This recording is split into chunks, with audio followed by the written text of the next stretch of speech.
ছোট ভাই একটি আকাশের নিচে বড় হওয়া আমাদের একটা গল্প, আজও অনেক সুন্দর। আকাশে আমাদের বাড়িতে সবচেয়ে বড় আনন্দ, আর তোর উপস্থিতি আমাদের পরিবারের সবচেয়ে বড় শক্তি। আজ তোর জন্মদিন। এই বিশেষ দিনে আল্লাহর কাছে একটাই দোয়া, তুই যেন সবসময় সুস্থ থাকিস, সৎ পথে চলিস, আর জীবনে যেটা চাইবি সেটা যেন হালালভাবে উপার্জন করতে পারিস। বয়স বাড়ুক, দায়িত্ব বাড়ুক, কিন্তু তোর মনটা যেন সবসময় শিশুদের মতোই পবিত্র থাকে। শুভ জন্মদিন ছোট ভাই, তোর পাশে আছি আজও, আগামীতেও। ছোট ভাই এই নামটার মাঝে লুকিয়ে থাকে হাজারটা স্মৃতি, হাজারটা হাসি, আর কিছু না বলা ভালোবাসা। তুই ঘরে বড় হওয়া, একই আকাশের নিচে স্বপ্ন দেখা। ছোট হলেও তুই সবসময় আমাদের পরিবারের বড় শক্তি হয়ে থেকেছিস। কখনো দুষ্টুমি, কখনো অভিমান, আবার কখনো নিঃশব্দে সবার দায়িত্ব কাঁধে তুলে নেওয়া। আজ তোর জন্মদিন।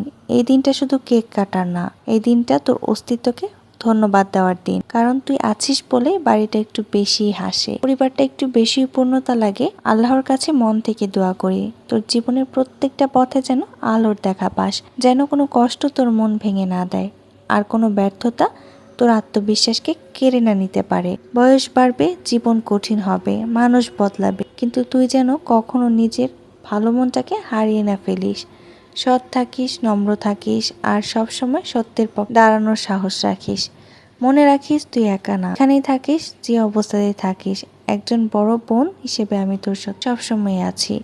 শুভ জন্মদিন আমার ছোট ভাই। আল্লাহ তোর জীবনকে সুন্দর করুক, সফল করুক, আর আমাদের পরিবারকে নিয়ে সবসময় গর্ব করার সুযোগ করে দিই। আমিন। আপনাদের সাথে কথা বলতে বলতে কিন্তু অনেক কিছু রান্না করে ফেলেছি, আর সব কিছুই ওর খুব পছন্দের। ভাবলাম আজকে যেহেতু ওর জন্মদিন, আর আমি যেহেতু বেশি দিন আর থাকছি না বাবার বাড়িতে, আর পরবর্তীতে ওর জন্মদিন আমি উইশ করতে পারবো কিনা, বা আমি নিজের হাতে কিছু রান্না করে খাওয়াতে পারবো কিনা, সেটা চিন্তা করে অনেক কিছু রান্না করে ফেলেছি। প্রথমে ওকে ফ্রাইড রাইস দিয়েছি, আর এটা পেয়ে তো অনেক খুশি, কারণ ও ফ্রাইড রাইসটা অনেক বেশি পছন্দ করে, যেটা আমার মা একদমই বানাতে পারে না। তারপর ওর জন্য আমি বার্গার রেডি করেছি, আর এদিকে ওর জন্য ক্যারামেল পুডিং বসাচ্ছি। আসলে আমি যতটুকু পারি একটু আনকমন কিছু করার চেষ্টা করছি, কারণ আম্মু যেগুলো করতে পারে না, নর্মালি আমি না থাকলে যেগুলো করতে পারবে না সেগুলো আমি করে খাওয়ানোর চেষ্টা করেছি। আর যেগুলো পারবে সেগুলো তো আমার করার দরকার নেই, এগুলো তো আম্মু প্রতিদিন বা প্রতি বছরই করে খাওয়াতে পারবে। আর আমি চলে গেলে তো আমার শখগুলো আমি কখনোই আর পূরণ করে খাওয়াতে পারবো না।